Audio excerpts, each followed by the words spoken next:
Hello, I'm Brigantia Blackbird of the Blackbird Grimoire. Welcome back to our series on the Havamal. Today we're looking at verse 156. Our first translation reads, A twelfth I know, if I see a tree and a corpse from a halter hanging, such spells I write and paint in runes that the being descends and speaks. Second translation, I know a twelfth. If a tree bear a man hanged in a halter, I can carve and stain strong runes that will cause the corpse to speak, reply to whatever I ask. That's W.H. Auden and P.B. Taylor. And the third translation.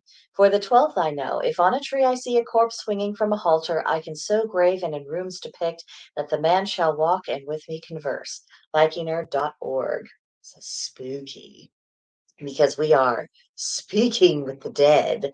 And attempts to communicate with the dead have a long standing tradition within human history as a whole.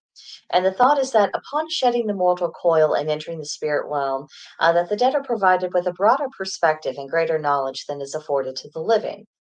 Some people reach out to them simply because they want to converse with past loved ones for closure and healing.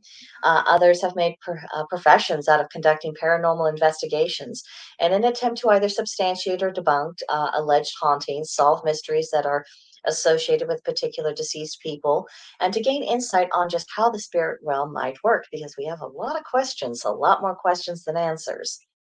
But no matter the reason for it, the fascination with speaking to the dead remains, and there are tools, both ancient and modern, that are intended to aid that quest. So that brings us to methods. Now, Odin required only a spell to get the most direct communication one could hope for by the spirit speaking directly from their recently deceased body. Uh, we are not going to, in all probability, have that kind of success. But there are some people out there who are able to channel the spirit directly. Mediumship is the thing. The talented can just tap into the energy.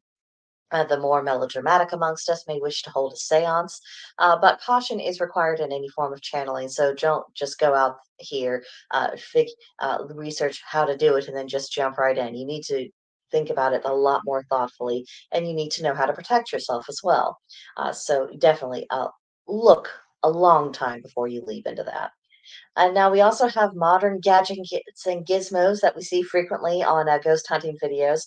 EVPs and spirit boxes are currently really amongst the more popular, and that's when people tend to collect evidence that you might take a little bit more seriously than you would from other thingamajigs. And then for the rest of us, we're probably going to be using forms of divination and in attempts to reach out.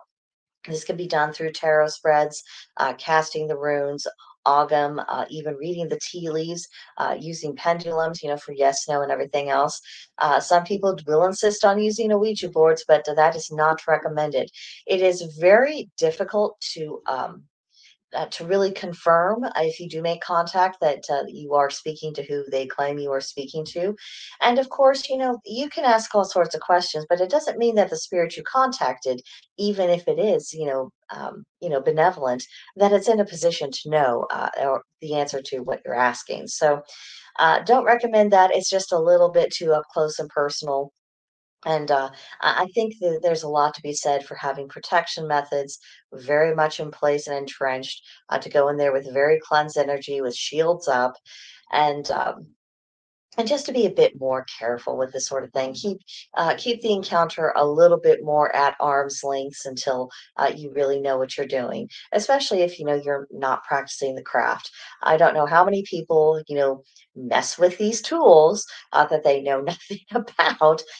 Just because they see the witches do it and they don't think about how much the witches have disciplined and educated themselves and how much they've learned skills, and how they, because of their capabilities, are in a better position to defend themselves if something was not friendly that came through. So just tossing that out there. And that's just where my thought process took me when I thought about this room. Let me know in the comments where your own thoughts took you and what you think about this whole concept of attempting to contact the dead. Have you ever done it? Have you? Is it something you would consider? Is it just a hard no, not going there?